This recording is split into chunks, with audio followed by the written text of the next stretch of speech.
Hi, guys. Welcome to another episode of Pete versus Anxiety, the mental health podcast, breaking the stigma that mental health is discussed about. Um, Before we get started, I want to read a couple things off to you really quick. 12 surgeries in 6 years, lost my stomach, large colon, 3 feet of my small colon, coded twice, two 16 centimeter fibroids, 16 rounds of chemo. That's right, you heard right, 16 rounds of chemo, body dysmorphia, severe depression, and hysterectomy. And you're all wondering, am I reading a baseball card? No, I'm reading the stats of my friend over here, Brandi Luke. Brandi, why don't you say hi to everybody? Hi, everyone. Nice to meet Hi, you. Brandi. I welcome you coming in. I really appreciate you being here. A lot of people don't understand that when we fill out these sheets that you sent me, when you sent me yours, I started reading those and my jaw hit the floor. Like I was like, damn. That's all I could say. And it was amazing that you were able to come on here and share your story today with everyone. Why don't you tell everybody a little bit more about yourself? I am a wife of 19 years to a wonderful husband. I have 5 children. One is in heaven. She passed away when she was 11. R.I.P. She was severely disabled. So it's been 14 years, and I still get kind of choked up when I talk about her. And that's kind of what started my medical downfall. I grieved her so badly that it started to affect my body physically. And it got to the point to where I would eat, and for 3 or 4 days, I wouldn't be able to eat anything at all. Everything would just kind of sit. Like, if you've ever eaten too much and you take that last bite and you're like, oh, I knew I shouldn't have taken that last bite. 1 or 2 bites like that for me, and I just felt miserable. But I would be so hungry that I would just keep eating, and the food would pile on top of the other food that I had eaten. And on about day 4, I would just have a purging cycle, and I would be in so much pain. My stomach would be swollen. I've been asked, how far along are you? Are you due any day now? Are you having twins? And I'm like, unless it's food, no, it ain't twins, and I'm not due. Wait, And somebody asked you how far pregnant you were because you were eating food? no, because I was so swollen and distended. Oh, that's insane. Yeah, I mean, I would just swell up so much that my stomach would feel like it couldn't possibly swell anymore. And I would be at the grocery store or Walmart or wherever, and I would have my other kids with me, and they would be like, "Oh, more kids? You're adding to the family?" And I'm like, no. And then, when are you due? And I'm like, I'm not. I just finally got to the point to where about 2 more days, and it should all come out, just because I knew that I was going to purge and it was going to have to come out. There was no choice. Then I would become so hungry, because what was happening is the food was getting trapped in my stomach, and my stomach was paralyzed. And the medical term for it is gastroparesis, which means paralysis of the stomach and gastritis. And we tried medication, we tried liquid diets, we tried soft food diets. We even considered a pacemaker in my stomach to make my stomach work, but it wouldn't. It was it was a 50-50 chance was that going to work. So we chose not to do that. Finally, we decided, okay, if the stomach is diseased, let's take the stomach out. Now, I'm barely eating anything, 2 or 3 bites for about 4 days. And then as soon as that 4 days hits and everything's gone, I'm just gorging. Anything I can get in my mouth, I'm eating it. I don't care what it is, even if it's cold chicken out of the refrigerator. I am just starved. And then we go through the 4 day period of it's stuck, it's not coming out, blah, blah. So we decided to do a gastric bypass. And at this time, during gastroparesis, you can go one of 2 ways. You either can't eat and don't eat and you lose weight, or your body goes into starvation mode, and everything that you do eat, your body says, we have to hold on to this. We can't let this go. We have to use it for fuel, for energy. And it stores it away, and you become bigger and bigger. And I became 199 pounds. So the day I went in for the gastric bypass, I was 199.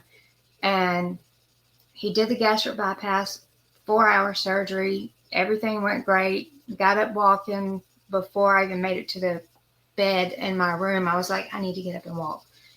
And so they let me off the bed and I walked around for a little bit. Everything was going well. So the doctor sent me home the next day.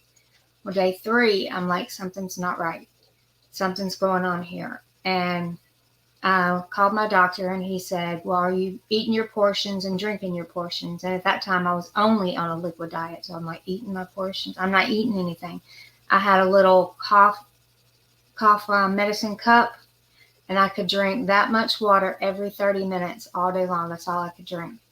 And I had to put protein in it to give me the protein I needed. But I'm like, yeah, I mean, I'm doing my little cup every 30 minutes, but even it started not to stay down. So day 4, I call him back and I'm like, no, something's not right. So I go to the ER, he meets me there, and we find out that I have a bowel obstruction. My small colon had a bowel obstruction in it. So they took me in for emergency surgery. And I was like, I'll be back. Tell my husband, I'll be back in about 2 hours or so, probably. 5 or 6 hours later, I come back. And the doctor tells me that, or tells my husband, because I'm still out of it, that I coded on the operating table, but they were able to get me back. So they get me settled in my bed. And this is like 11 o'clock at night.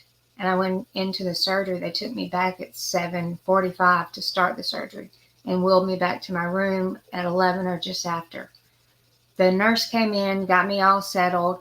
She told me that she would be back in around 5 a.m. to do my blood pressure and check on me and everything and make sure I was okay and do the vitals. And I was like, okay, so just for now, sleep. And I was like, all right, I'll sleep. And so I dozed off to sleep.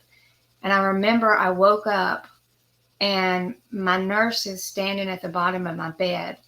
And she said, Miss Luke, are you okay? And I was like, just kind of staring at her. And I knew something wasn't right again. Something didn't feel right. And I tapped my chest 3 times like this. And that's the last thing I remember doing physically. And then I was just like, I knew I wasn't in my body, but I knew I wasn't in heaven, because from all the stories you hear when you go to heaven, Jesus is there to meet you and family's there to meet you. And there was nothing like that. I was just in this white pulsating room of light. It was like it was breathing in and out. And I felt zero pain for the first time in so many years. I can't remember, like 12 years, honestly. I didn't feel hungry. I didn't feel thirsty. I just felt so peaceful. It felt like, you get up in the middle of winter and it's cold and there's snow on the ground, and you plug that electric blanket up and you get up under it and you get all snuggly, and that heat just seeps into your body and warms you. That's the way I felt. And then I heard like this voice, and it said, not like out loud like we're talking, but I could like hear it in my spirit, I guess. And it said, I've got you for now, but it's not your time to stay. You have to go back. I just don't want your body to experience the pain that it's going through right now. And I just stayed there what felt like years and years.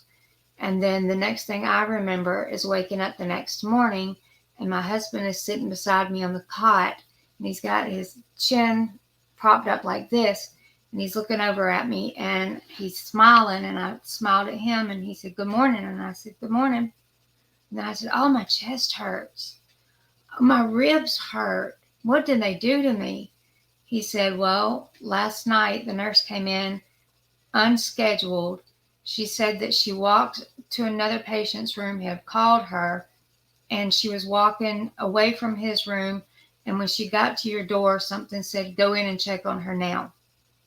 So she comes into my room and she checks on me, and he said, you looked at her, but you didn't say anything. And then you tapped your chest a few times, and then you were gone. He said she called a code. And I could remember hearing when I was in that, I call it a cocoon of safety. I don't know where it was. It wasn't heaven. But I can remember hearing everything going on around me, like push so many of epi and everybody clear and charge and Miss Luke. I could hear every bit of this going on around me.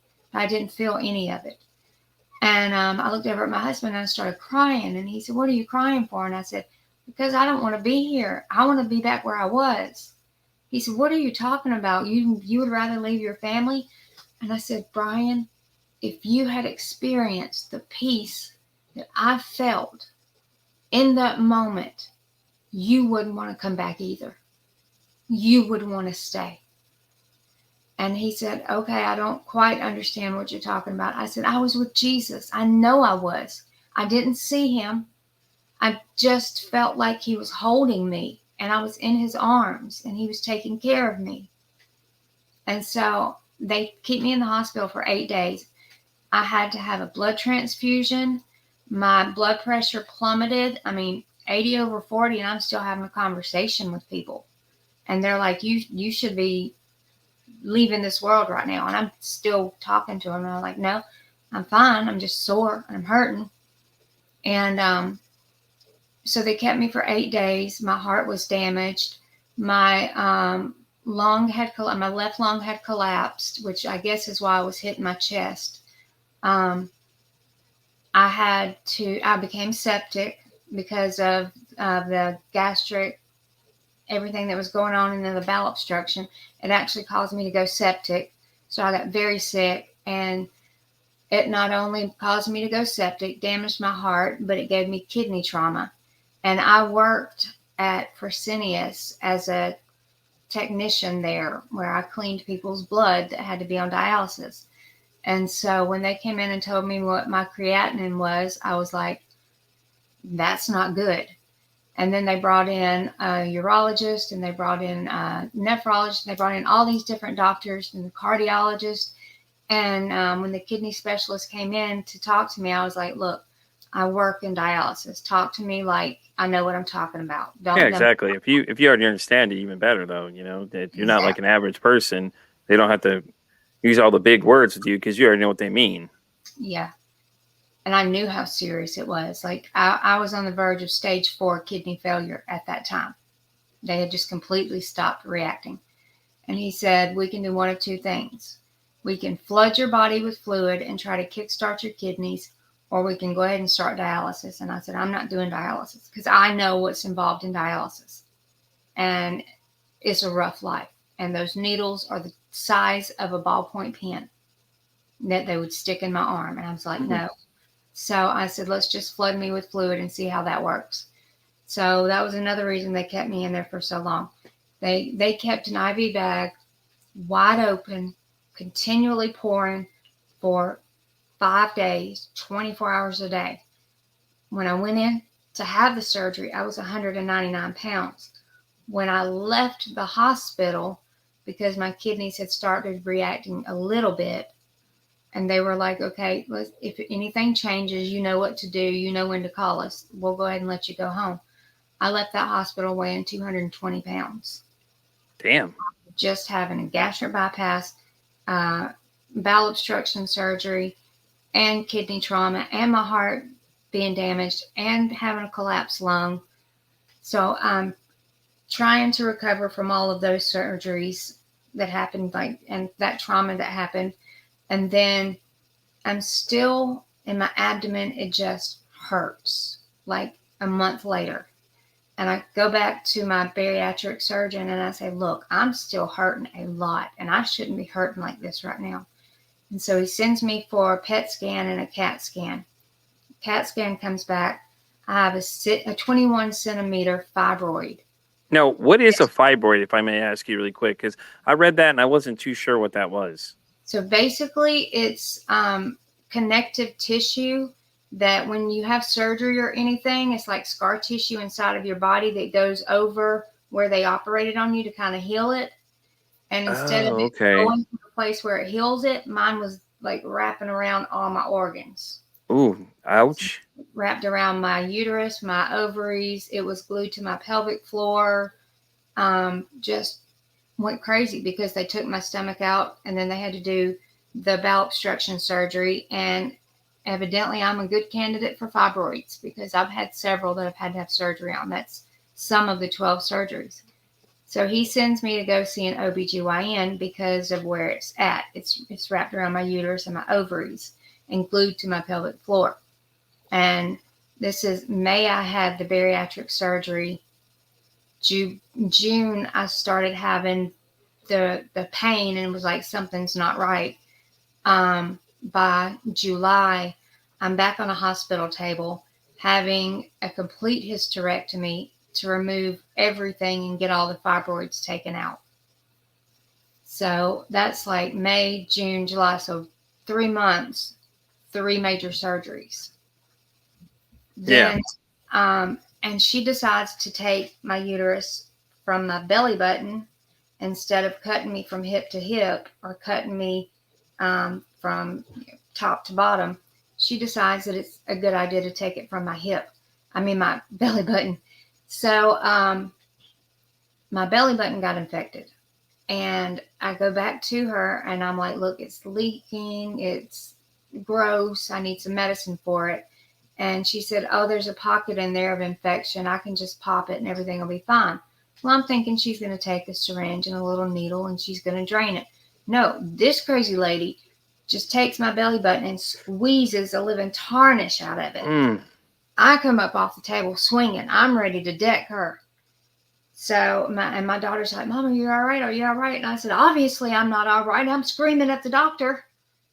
So she does that and it doesn't get better. It's still, to this day, it's not better. It still weeps. It still leaks. I still have to put medication on it.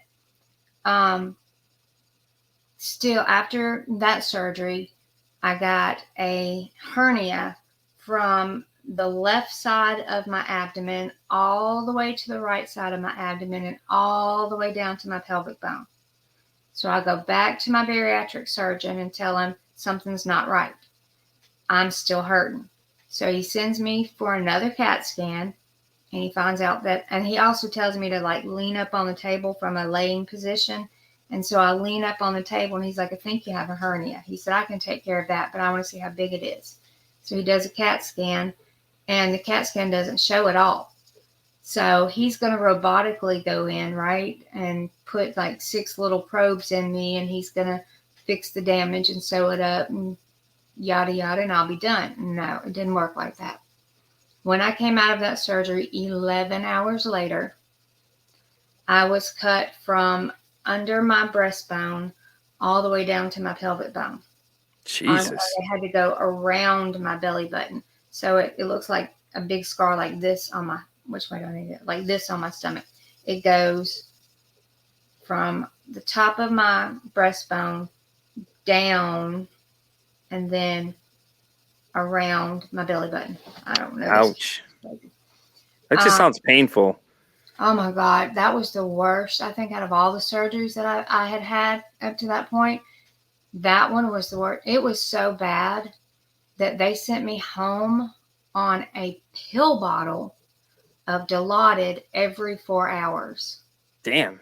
And then I start seeing, like, I thought there were birds flying in the house. I didn't know if people that I was having a conversation with were real. Like, I bet you were seeing the stars, the clouds, the trees, everything else with that. Jeez. Everything looked beautiful. It was just shiny bright.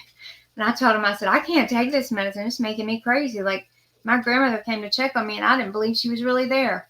I thought she was a ghost or something. And so, but that's at this point, because of all the surgeries that I've had, I am allergic. I've built up an allergy to anything with codeine in it. Tramadol does nothing for me. Regular Tylenol obviously does nothing for me. The only medication they can give me for pain is morphine, but they have to give me IV Benadryl before that or Dilaudid. And they choose to do the Dilaudid because they don't want to give me anything they know that could make me have a reaction. And we know morphine does. So have that surgery. That's crazy. Oh, God. I think that one took me like 3 months to recover from. Well, and because I'd had the gastric bypass, the bowel obstruction, the hysterectomy through my belly button, and then now I've had the hernia surgery. And this is all within a 5-month period. Just back to back to back to back surgery. Jesus, that's insane. Yeah. Back to back to back, 5 months. 5 months. Wow. So I have a little reprieve to where I'm healing, but I still kept telling my bariatric doctor, I said, I cannot eat. I can't eat. I'm still getting nauseous. I'm not swelling anymore. And I was losing crazy weight, obviously, because I have a stomach pouch about the size of a quail egg, a really small quail egg, and it goes straight into my small intestine.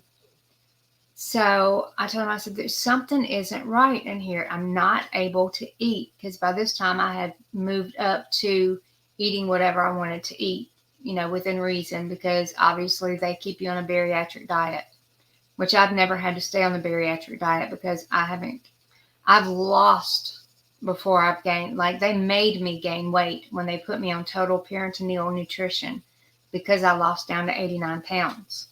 Well, yeah, I could see that. If you're at 89 pounds, you definitely got to put on some weight then. That's not a healthy weight. Yeah, I called my GI doctor and I was like, are you just going to let me die, or are you going to do something to help me? Like, come on, bro. I'm 89 pounds, soaking wet. So they got me up to 130 pounds, and I was able to start eating more and keeping it down and letting it stay for longer. So I eventually was weaned off of the TPN. And although I have lost 15 pounds of that, I'm still well within my BMI, and my labs are perfect. So they're not going to put me back on TPN as far as right now. That may change if I start losing more weight. I don't know. Let me ask you a quick question really fast, not to cut you off though. But what was your mental state like? I mean, 5 months, all them surgeries, there's no way you couldn't feel this, like you just had no will to live at that point, because you're like, what else could be going wrong at this point, I had no will to live. I did not want to be here. I begged God, please just take me home. I'm tired of this. I'm sick all the time. I'm no good to my family. I'm more of a burden on them than anything. My husband had to, I'm sorry. My husband had to take over working 12-hour shifts and come home and take care of the 2 kids that were still home. And I just lay on the couch all day popping pain pills, because even if I get up to go to the bathroom, it hurts. I believe it. So I felt a burden. I felt like I was just worthless. And then having my kids have to watch me go through this. One of them had already, like I said in the beginning, one of my children passed away. My daughter at the time, when my 11-year-old passed away, my other daughter was 6 years old, and she had trauma from that. And to sit here and watch her mother basically dying like every day, that wreaked so much havoc on her mentally. Oh, it had to. There's no way it didn't. That poor little girl's watching, first losing a brother, then seeing mom just kind of fade away. Wow. That poor girl, I don't even know what her idea would have been at that point. She's probably still trying to understand a lot of it too, even at 6. Yes. She may not have fully understood, but she had the feeling that, you were not in a good way, basically. No, I wasn't. And she knew it, and she was scared, and she wanted to move out of the house. She said, Mommy, I can't watch you die. I can't. So she wanted to go. So we have a few months reprieve, and we get through Thanksgiving, which I'm not able to go to because I'm not well. And we get through Christmas, where most of our kids are grown now. We have a 13-year-old left at home. All the girls are grown and out on their own.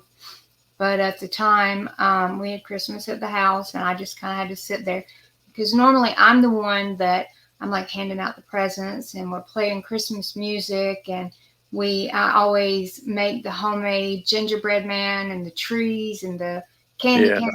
They decorate houses and all that cool stuff. Yeah, that was the best part of Christmas for me, man. All the sweets that were there.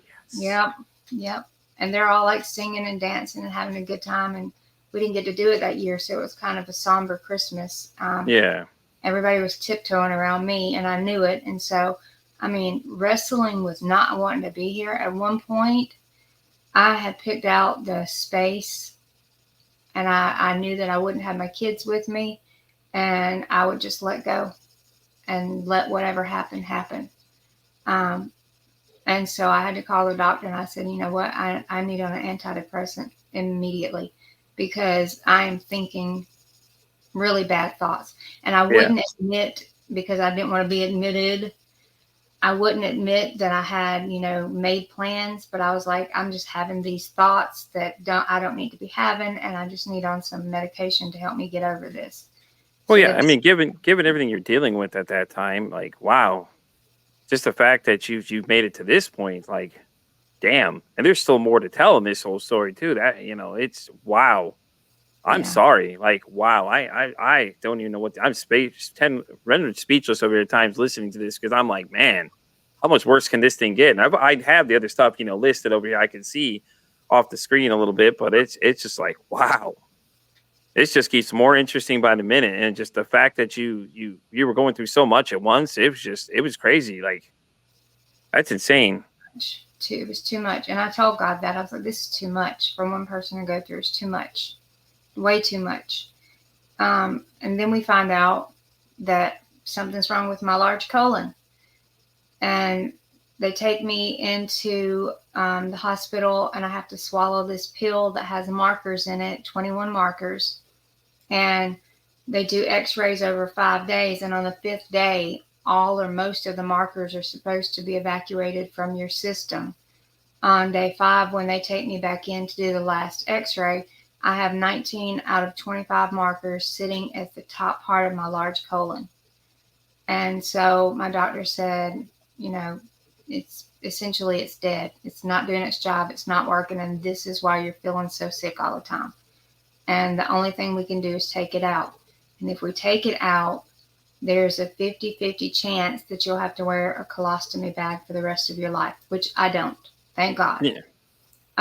That was a reprieve right there. She was able to do something called a J pouch, which basically she did an anastomosis to my small colon, sewed it together as anastomosis, and made a pouch so that I could go to the bathroom normally. But she nicked my kidneys while she was in there doing the surgery. So I had to stay in the hospital for a couple of days because she had to make sure that I didn't go septic from that. And I'm 2 hours away from these hospitals that I'm going to. It's not like get in the car and drive 5 minutes. Like, wait. You're 2 hours away? 2 hours away. I'm going to Atlanta, Georgia to get these surgeries done. Jesus. Yeah. So I'm going to the best. Like, nobody, I'm this bad.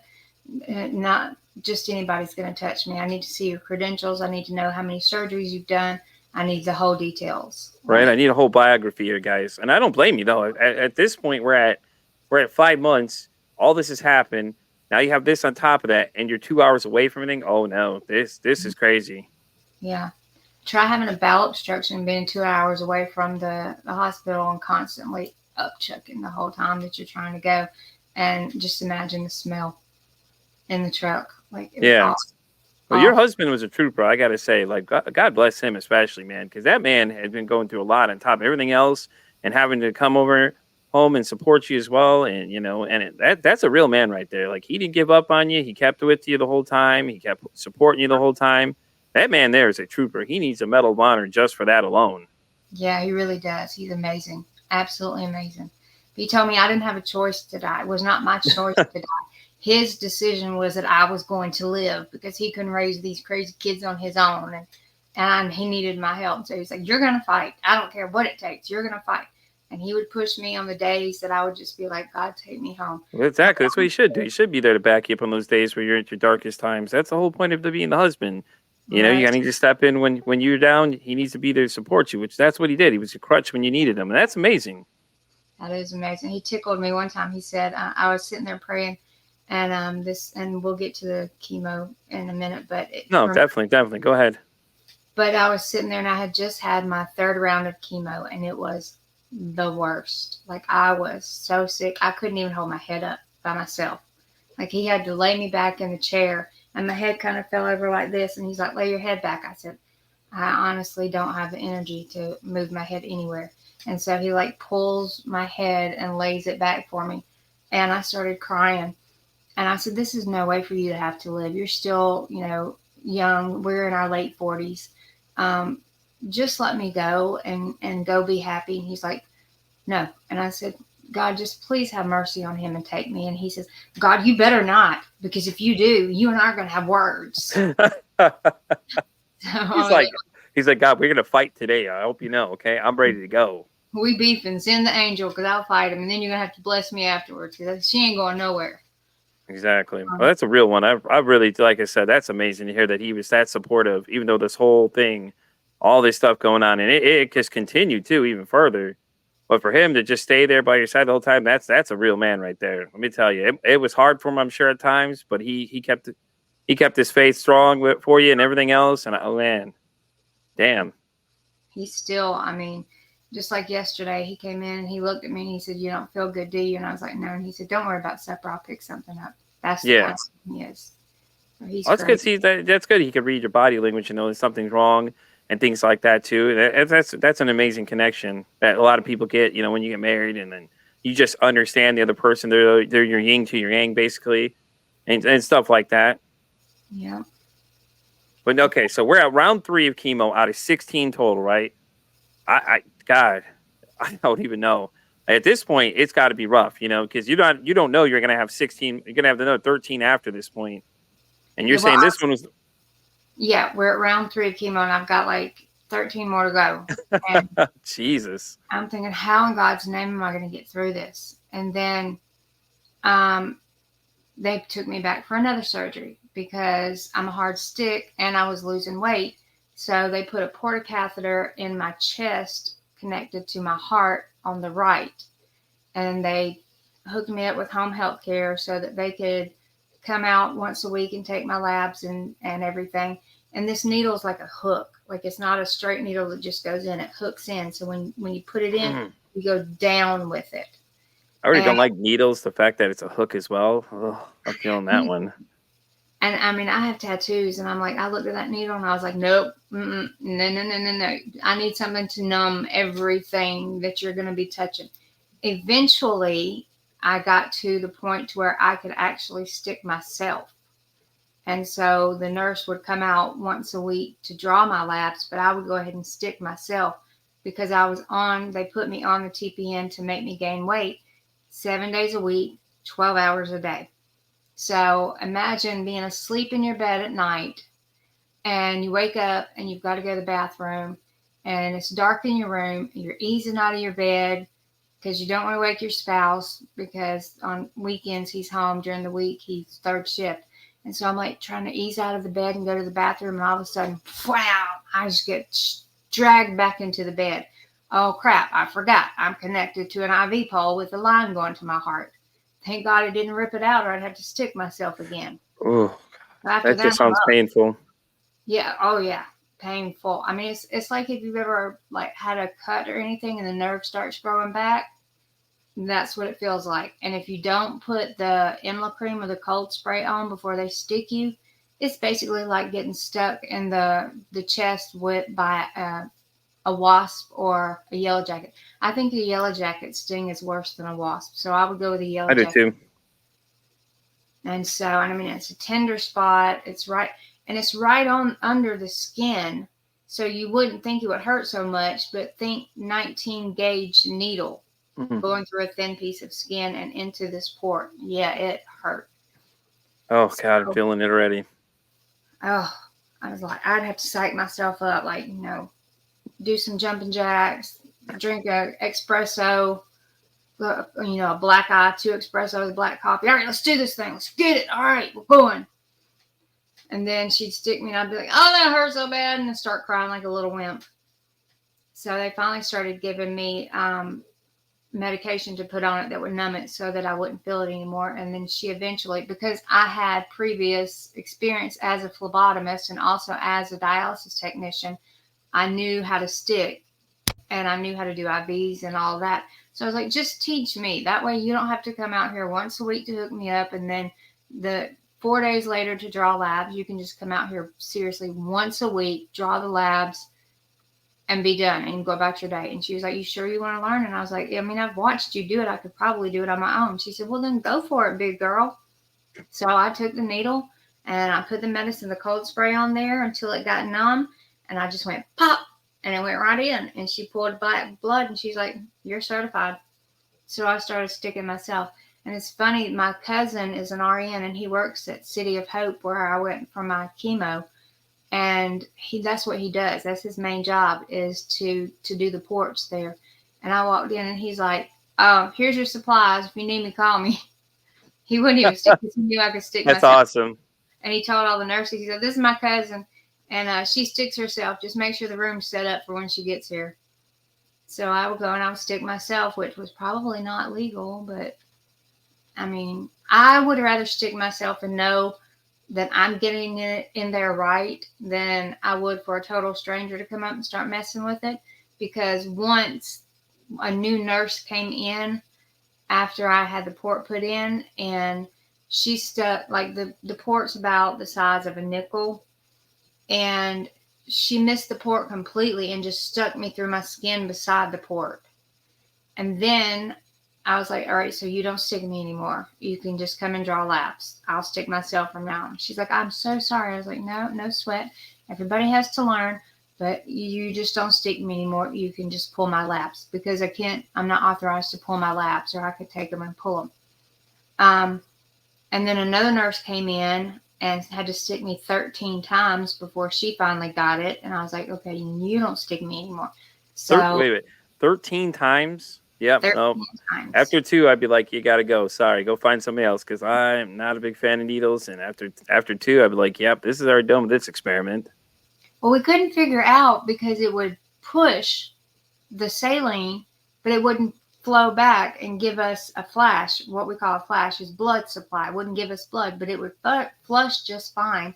And it wasn't occluded, so it wasn't like swelling up painful when they miss a vein. So we couldn't figure out what was going on with it. And then the next week, my lovely American bully, 120 pounds, decides to come romping through the house and jump up on me. And he got me right here and scratched down and ripped the needle out. Ooh. It became infected. Mm. Yeah, you talk about hurting. Oh, God, I felt that. Oh, yeah. I'd rather have somebody do 10 tattoos on me at one time than ever have that happen again. So it got so infected that they had to remove it, and they had to put one on my left side now. And so far, I've had it for 2 years, and it's doing good. But I've been the one sticking it. But we go for the third chemo treatment. I've already lost my hair, and I decided when I found out that I had cancer that I could take this 2 ways. I could be really super depressed about it and be in a bad way and feel bad about myself, or I could just throw a party and be like, I'm kicking devil in the face, like, go kick rocks with open-toed shoes, basically, is what I was telling the devil. Like, you're not getting me down. And so I threw a Bald is the New Beautiful party. My family and friends came over. By this time, my hair was already falling out. Like, I had like patches. And I've always had blonde hair.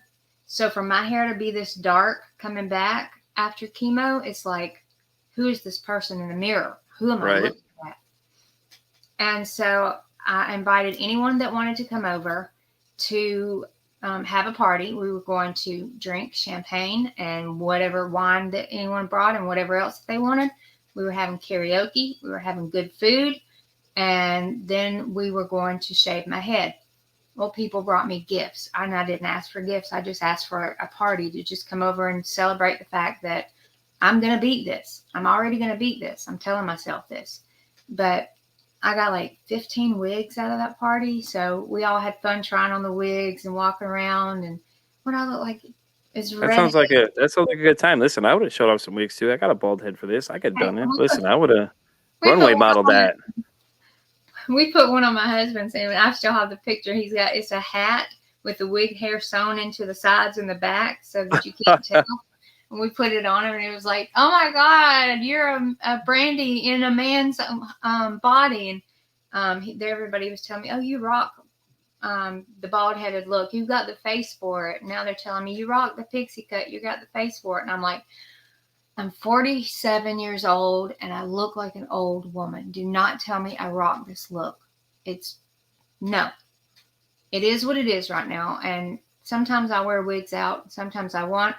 But today I want it to be the authentic me. And this is 9 months of regrowth since stopping chemo. I stopped shaving my head about 4 months into it because I noticed that the hair was growing back. And I was thinking, well, if it's growing back, let's see if it grows back good. And if it does, then I won't mess with it anymore. And it started really growing back good, even on chemo. So I stopped shaving even when I was on chemo and just let my hair grow back. And this is what it's This is 9 months of hair It was regrowth. good though for 9 months. I mean, at least it Thank grows back because I know some people's situation it doesn't really grow back. I know my aunt's hers came back though, and she's happy too. Hers came back and everything else like that. So I mean, that's amazing though. I mean, that it's just insane. Like that. What you were telling me is that you're only on round 3 of this whole thing, and there's still way more to come. And it was just like, wow, Yeah. wow. And I don't know if you can see here on the bottom of the screen. I do have a friend of the show, Sean. He's in the comments here. He had said a couple kind words for you so far. He said that she deserves all the peace in the world. God bless her. And he Thank you. also said, let me read what else he said up here. I got it back up here a little bit to see, but there was another comment I had put up here as well. What else did you say, Sean? We were talking about basically you describing your situations like Murphy's Law. Anything can happen will happen, Mhm. because it was just like you just kept listing things off, and I'm just like crazy. He also had some other kind words to say. I'm trying to find them right now. I'm sorry. I'm still trying to figure this out here.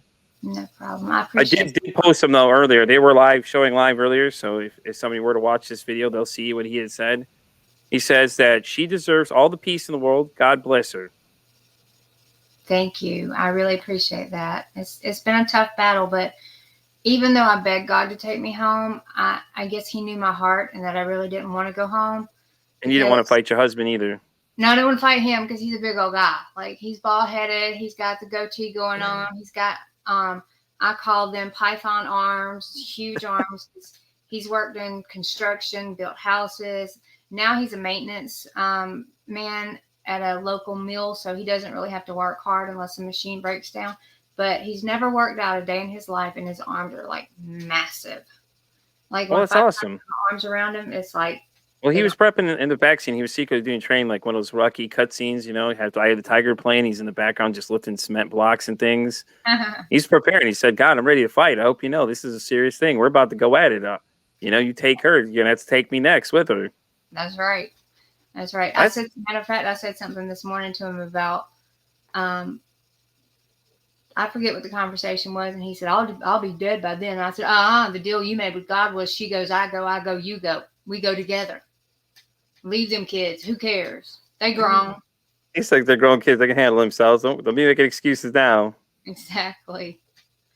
Man, chemo, even after all the surgeries, and I mean, I could just go on and on with the surgeries. I'd have to pull up my list, but 12 surgeries and You got to pull up your baseball card with all your stats on it. Basically, it's what they read out to be. I basically have a book because for some reason, once I started having all these surgeries, I also started having seizures. Oh, so no. The other day, I remember getting ready to go to bed. I was fussing with my pillow. Distinctly remember it was supposed to be that Forever pillow or whatever that they sell online, and you get 2 for the price of 1 kind of deal. So I got my grandmother and myself one. Yeah, they don't work all the time. It's about 6 months now, and it's got this permanent hole in the bottom where my head is, and I'm having to shake it constantly and get it to feel right. And so I remember saying, okay, that's good. And I snuggled up in the covers. And next thing, go ahead.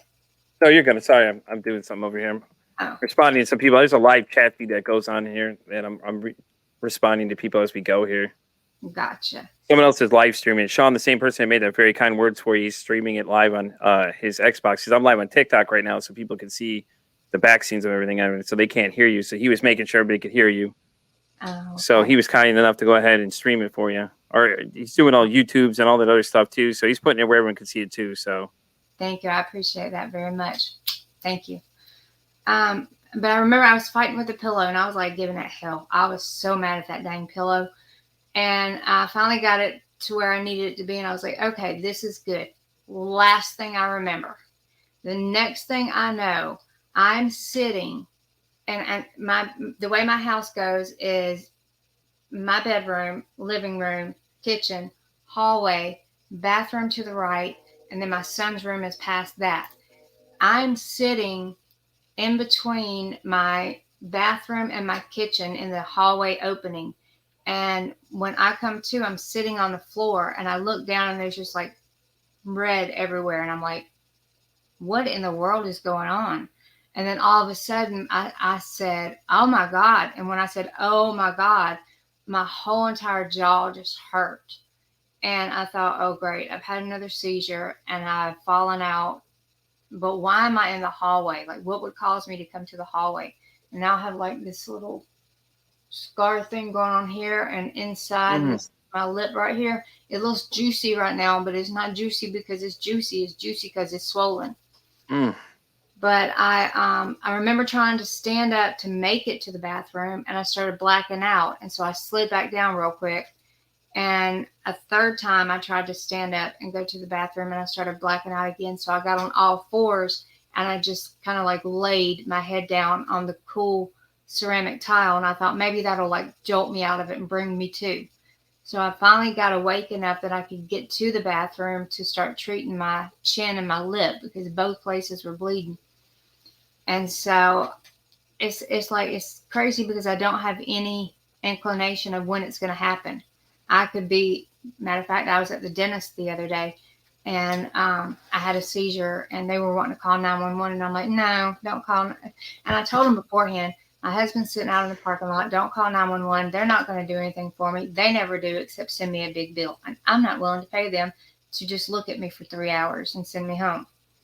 So chemo took my hair. So we had the Bald is the New Beautiful party. Everyone that wanted a lock got a lock of my hair. And then at the end, as it was, everybody had gotten the hair that they wanted. My husband shaved my head for me. And so that was a special moment between he and I, that he could do that for me. He could get, because I had like just patches of baldness all over my head. And so he very gently, very lovingly, he played a song called I Didn't Fall in Love with Your Hair for me while he was shaving my head, basically. And he was like, I That's didn't fall in love awesome. with your hair. I didn't fall in love with your face. I fell in love with your spirit, your soul, and your grace. So I was like, well, good thing, because, my hair was beautiful, long, curly, blonde. Just, I loved my hair. I took great care of my hair, but the him doing that meant more to me than if I had gone to a salon and said, all right, let's cut it, let's get rid of it. And Yeah. Oh, yeah. I get that completely. my family showing up and being here for me, and then us singing karaoke, drunk karaoke at that was a blast. We had a good time. I remember we played one song, and I can't remember the name of the song right now, but they were like, we're going to kick it back to the 80s, because I'm a 70s baby raised in the 80s, because it was 77 when I was born. And they played a song, and I like shook all the way to the ground and then come back up, and I was like, I got up. And everybody was laughing. It was like, she got that from her mom and not her daddy's side of the family. So I made it That's something awesome. positive, because if I had taken what the doctor said, and he said it very rudely. He was like, have you looked on my chart? And I was like, yes. And he said, did you get your results and read over them? And I was like, it didn't show me anything. It said results have not been posted. And he said, well, you got cancer. And I was like, what? Yeah, you got cancer. Stage 2, almost stage 3. We're going to start you on chemo this week. Here's this book. I want you to read it, and I'm going to send my nurse in here to talk to you. If you got any questions, ask her. She'll ask me, and I'll get back with you. And I was like looking at my husband, and he looked at me, because honestly, I thought when I found the lump that it was scar tissue from where they had removed my port that had gotten infected. Yeah. This whole time I'm thinking they did the mammogram. They wanted to do another mammogram to get a more in-depth picture. Then they wanted to do a tissue sample, biopsy. Then they wanted to do an ultrasound all in one day. And I'm thinking I'm just going in for a mammogram. And I'd never had one up until that point because I didn't feel any need to, and I didn't suspect that I needed to. So he comes in and tells me very briskly that I have cancer, almost stage 3, and I'm going to have to start chemo. Doesn't give me a choice. Doesn't ask me, do I want to think about it? Doesn't give me any options. Just says, well, you got cancer, stage 2, almost stage 3. Here, read this book. I'm going to send my nurse in. Blah, blah, blah. We're going to start chemo in 3 days. That's some great bedside manner. Doc really is great bedside manner. Right. And he's a renowned doctor in this town. Like, his dad was a doctor. His brother was a doctor. He's a doctor. His brother was my my middle school math teacher. Like, I knew the family. So for him to be that brisk with me, I was like, you piece of dirt. And then his nurse comes in. Lo and behold, she just finished chemo and started back work like 3 months prior.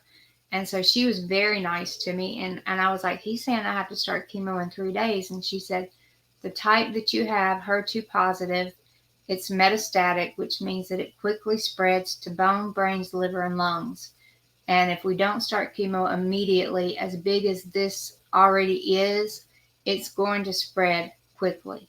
She said, that's what he meant by you need to start chemo now. I said, but what if I don't want to do chemo? What if I just want to take the breast and be done with it?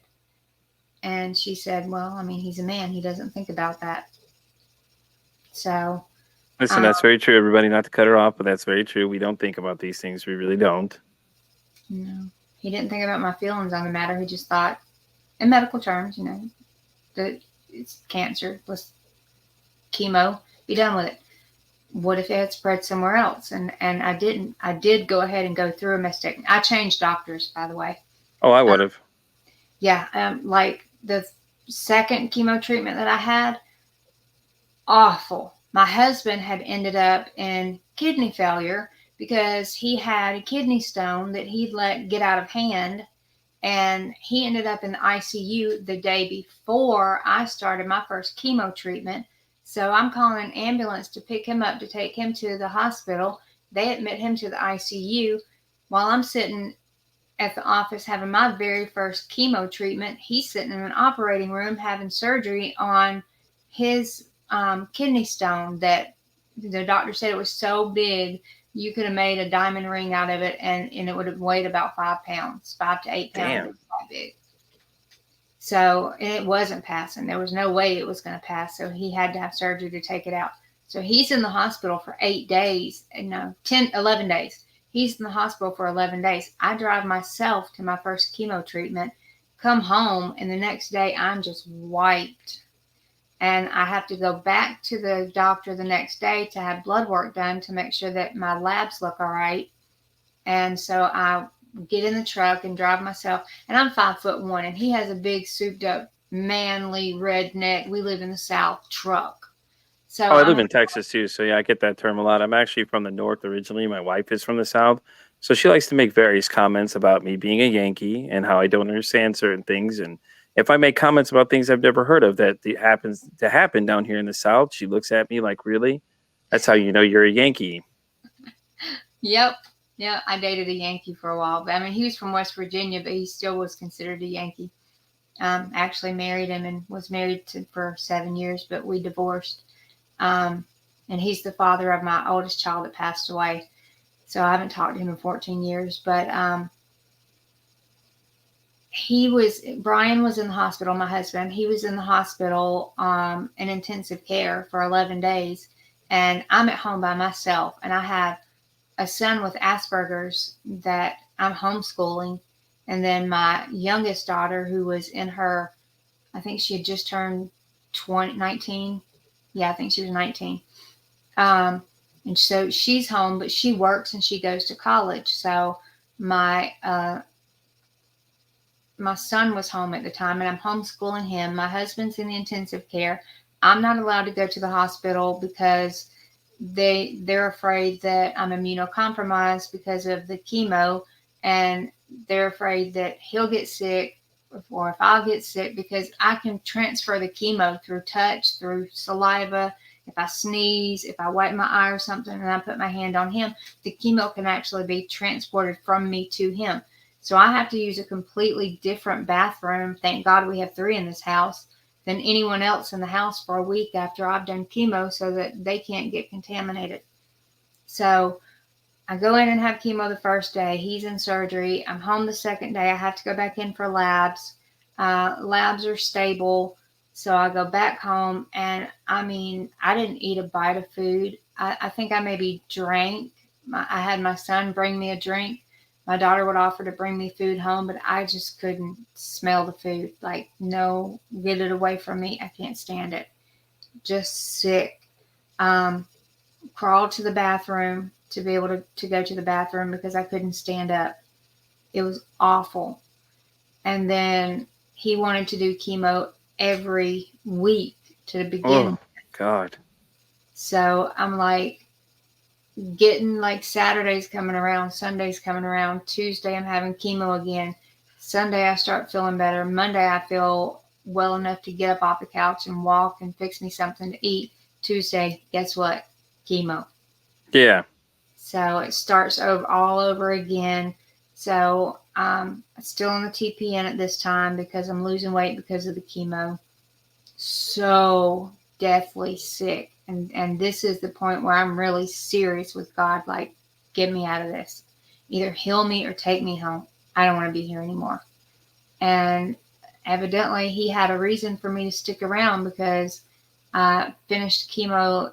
I had to stop chemo. I didn't finish. I had to stop chemo in July because it was causing liver damage and my liver counts were like astronomical and it messed up my teeth. Like I was sitting 3 weeks ago and was drinking some sweet tea on the couch and a tooth just fell apart. And Ugh. so I go to the dentist and they're like $45,000 to fix all of your teeth, top and bottom, crowns, partials, all this. And I'm looking at them like, I look like I got $45,000. Like, let me, hold on. I got it in my back pocket. Let me bend over, and I'm pulling it out and there's no way I have $45,000 to fix my teeth. Our daughters get married in November and we're paying for that right now. Like, so I just started praying and I was like, God, you know what? I don't have the money, but I'm willing to pay some money toward it. If you can just convince them to fix my teeth for me. So we go back the next week because the tooth crumbled and they had to put a filling in it. So she puts a temporary filling in it and she's like, until you make up your mind what you want to do, I'm just going to do a temporary filling. 8 days later, that temporary filling falls out. And I'm back at the dentist office and I just cried. I lost it. I was like, I have to have teeth to eat or else they're going to put me back on the TPN. I don't want to be on the TPN. Even dentures was like $15,000. I'm like, Yeah, dentures are expensive these days. It's crazy. it's ridiculous. So my husband and I are sitting at the desk on the way out to make our payment or whatever for our copay. And the lady looks at me and she says, hold on a second. Let me go talk to the doctor about something. And I was like, oh God, what is she going to add to it? Forget to add something on there and I need something else. Like, Right. I Never good words. Let me go talk to the doctor. Never good words for anybody. no, do I need a nose job too? Is that it? I know Right? Like, what else are you? What are you getting me ready for? Here we go. So she comes back and she sits down and I'm just waiting, anticipating. She's typing stuff in and she goes, hang on, just hang on a second. Just and I'm like, I don't have many more seconds to hang on. I'm fixing to blow my top. And I'm already like getting teary eyed and everything. And my husband's looking at me with that look that he gives me, like, I got you, whatever. If I need to pick you up and carry you out of here, I got you. And he's had to do that several times, just pick me up and carry me or tell me, calm down. I can't take you anywhere. Would you calm down? You're like a little pterodactyl trying to fight somebody with your little finger because he's 6 foot and I'm 5'1". So Okay, it makes sense. yeah. So he thinks He's like, you're kind of like Scrappy Doo and he's Scooby Doo. I got you. Okay. Exactly. Yeah. He's like, what are your little self going to do? And I'm like, well, I know how to kick you in the balls and bring a knee down or two and bring you down to my size. So let's go, bro. I'm ready for this. But she looks at me and she says, okay, hang on one more minute. And I'm like, woman. And she goes back and she says something else to the doctor and she comes back and she says, Doc says we're going to do your whole mouth for free. Oh, that's awesome. We're going to do your whole mouth for free. We're going to start today and we're going to put in temporary crowns, which I have in temporary crowns. That's right. Show them off, girls. Show those teeth off to everybody. Yes. Let them see those beautiful teeth. Yes. Like there you go. This one is the one that was falling apart. Yeah. So it's much shorter than the others, but she's like, we're going to cover that up. Don't worry. We're going to put partials top and bottom on the teeth that you don't have back here that fell out from chemotherapy. We're going to permanently crown these, but we're going to do temporaries for now. Get your impressions, get them made, decide what color you want.